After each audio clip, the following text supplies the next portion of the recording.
कोण आहे ताई तुम्ही? ओ आई तुळजाभवानी म्हणते की आई तुळजापूरला गेलो आपण, आई तुझा अभिषेक केला, बरोबर आहे काय? अभिषेक केला तिथे भैरवनाथाचं स्थान आहे, त्या भैरवनाथाला तिथे आपण आपले देव भेटवले आहे. तुझा आनंद आहे काय? या मळवी भोईर परिवाराचे देव आपले तुळजापूरला गेले कुलस्वामिनीची भेट घ्यायला देवीचा अभिषेक करायला त्या भैरवनाथाच्या तिथे अभिषेक केला. आनंद आहे ना आई तुला? मग या कुळामध्ये तू आली आहे. बघ आई, या कुळाच्या पाठीची सदैव उभी राखशील नाही तू राहणार ना.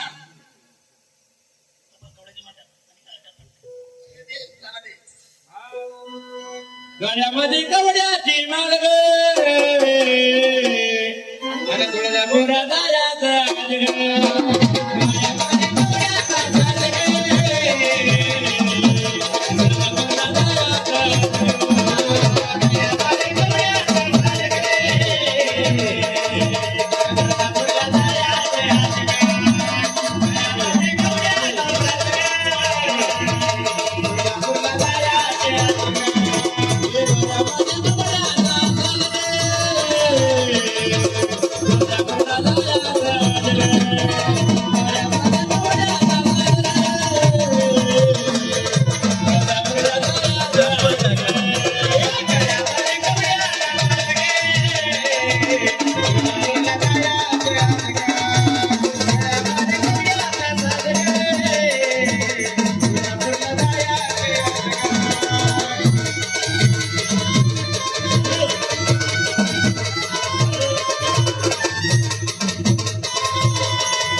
संभाळते जरा संभाळते आणि त्या संख्या चोरट्यांना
ओळख नव्हती.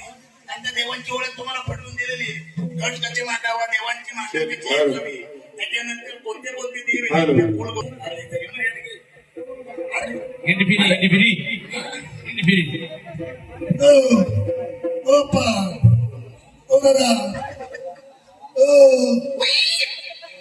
उद्या जाणून गाडा चांगला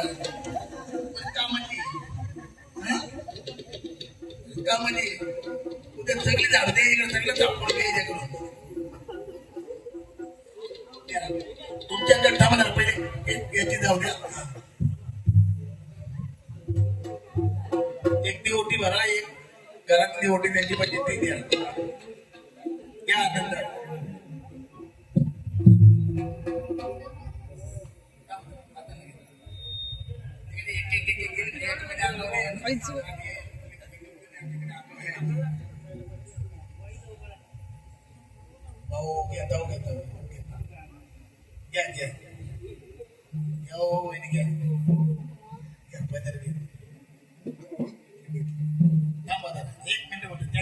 मोठी होऊ दे.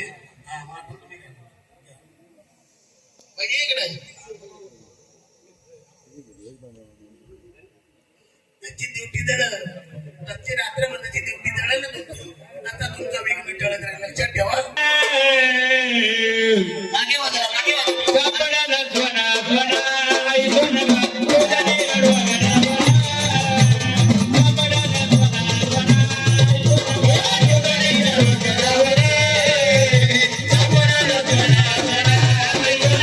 तुझ्याने अडवगडा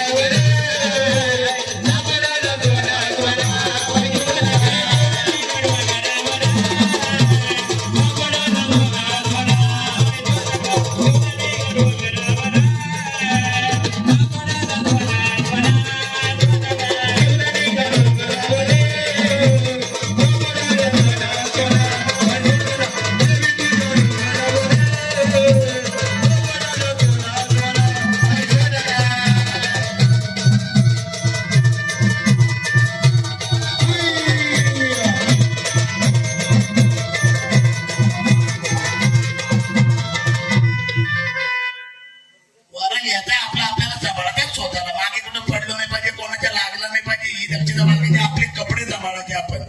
हे लक्षात ठेवा. देवाच्या घाटाजवळ आपण जोर नाही करायचा. आणि तिथे जे आपण नम्रतेने राहायचं, एकदम नम्रतेने. देवाने देवीने आईने दिलं शक्ती आहे. त्या शक्तीला शक्ती म्हणजे काय, स्वतः देवी नाही आणि देव नाही, लक्षात ठेवा. एक त्यांचा अंश असतो आपल्याकडं. त्या अंशाचा आपण सोना करायचा असतो. आला का लक्षात? साक्षात देव देवी नाही आपल्याकडे येत, पण आपण त्यांचा एक अंश आल्यानंतर आपल्याला तो स्वरूप देवाचा समजतो. आणि तो देवाचा एक स्वरूप असतो. त्याला आता सोना करायचा त्याचा. म्हणून आनंदाने घाटाच्या समोर, ती घाटावर बसले ना आपण, घाटाच्या खाली आहे. तर आपली जागा कुठे आहे? तिच्या पायाची. आपण फक्त तिच्या पायाची जोड आहे, फक्त सेवा करू शकतो. तिच्या जागेवर नाही आपण बसू शकत. लक्षात ठेवा. ती सेवा करण्यासाठी आपल्याला एक अंश दिलाय. म्हणून आपण आनंदाने त्याचा सोना करायचा. देव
कुळामध्ये आनंद आहे ना तुझा. एवढ्या वर्षापासून तुझा वारा थांबला होता तो.